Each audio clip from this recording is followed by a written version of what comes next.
Hello বন্ধুরা, কেমন আছেন সবাই? আশা করি সকলেই খুব ভালো আছেন। শ্রাবণ মাসের প্রথম সোমবারটা শুরু হোক ভোলে বাবার নাম দিয়ে। এখন যেহেতু আমি বাড়ি থেকে অনেকটাই দূরে আছি, তাই অল্প ছোট করে ভোলে বাবার একটু পুজোর আয়োজন করে নিয়েছি। তো দেখে অবশ্যই জানিও কেমন হয়েছে। জানি কোনো কিছুই ছোট হয় না, মন থেকে ভক্তি করলে অবশ্যই ভগবান প্রাপ্তি হয়। তো ভোলে বাবাকে একটু জলাভিষেক করে নিলাম। আমার কাছে এর থেকে বেশি আর কিছুই ছিল না। অল্প ফুল আর অল্প জল দিয়েই ভোলে বাবাকে আজকে আমি পুজো দিলাম। তার সাথে একটু ধূপকাঠি, এইটুকুই। আমার ভোলে বাবাকে কেমন দেখতে লাগছে আমাকে কিন্তু অবশ্যই কমেন্ট করে জানিও। দিনের কিছুটা সময় যদি ভগবানের সাথে কাটানো যায়, দেখবে সারা দিনটাই যেন খুবই সুন্দর করে কাটছে। অনেকটা সুন্দর, অনেকটা সহজ হয়ে যায় সারা দিনটা। আমার পুজো হয়ে গেছে, এবার চলো ব্রেকফাস্ট করতে যাই। আমাদের ব্রেকফাস্ট পিজিতে একদম গ্রাউন্ড ফ্লোরে দেওয়া হয়, তো সেখানেই যাচ্ছি। চলো দেখি আজকে ব্রেকফাস্টে কী কী আছে। বাড়িতে থাকলে শ্রাবণ মাসের প্রতিটা সোমবারই আমরা কেউ ভাত খাই না, যেহেতু ভোলে বাবার পুজো দিই তাই জন্য। কিন্তু বাইরে তো আর কিছু করার নেই, এখানে যা দিচ্ছে তাই খেতে হবে। আজকের ব্রেকফাস্টে ছিল ধোসা, একরকম রাইস আর কোকোনাট চাটনি। খারাপ ছিল না, ভালোই ছিল।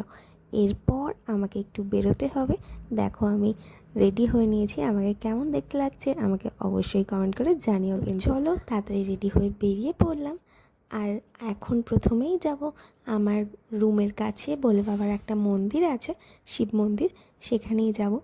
তো এখানে আমি প্রথমবার যাচ্ছি। গুগল ম্যাপ দেখলাম প্রায় 400 মিটারের মতো, ওই 6 থেকে 7 মিনিট পায়ে হাঁটা ডিস্টেন্স। তো বেশ ভালো লাগলো। এখানে খুব সুন্দর করে পুজো হচ্ছে, যেহেতু আজকে শ্রাবণ মাসের প্রথম সোমবার।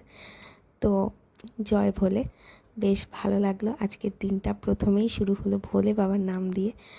তো এবার এখান থেকে বেরোবো আমার কাজের জায়গায়। দেখো উপর দিয়ে একটা হেলিকপ্টার যাচ্ছে, কারণ কি আমার রুমের খুবই কাছাকাছি একটা হেলিপ্যাড আছে। আর ব্যাঙ্গালোরে এত পরিমাণেই ট্রাফিক যে বলার কথা নয়। একটা 10 কিলোমিটার ডিস্টেন্স যেতে সময় লেগে যায় 2 ঘন্টা। তো আজ আমার কাজ রয়েছে রাজীব গান্ধী ইউনিভার্সিটিতে। কাজটা মেটাতে বেশ খানিকটা সময় লাগলো, প্রায় সন্ধ্যা হয়ে গেল। এখন আমি ফিরছি বাড়ি, ফিরতেও প্রায় 3 ঘন্টা সময় লাগলো। তো জ্যাম তো প্রচুরই আছে, কিছু করার নেই। আজকে কিন্তু ব্যাঙ্গালোরে বেশ বৃষ্টি হয়েছে, আর কাজের কারণে বেশ ভালোই ভিজে গেছি। যেই কাজের কারণে আজকে আমি গেছিলাম সেটা কিন্তু আমার একদমই অজানা ছিল, বাট খুব ভালো করে সাকসেস হয়েছে। সবই বাবার কৃপা, বাবা চাইলে সব কিছুই করে দিতে পারে। তো আজকে রাত্রেবেলা ফিরে এটাই ছিল আমার ডিনার। মিনি ব্লগটা কেমন লাগলো আমাকে অবশ্যই জানিও। আজকের মতো টাটা।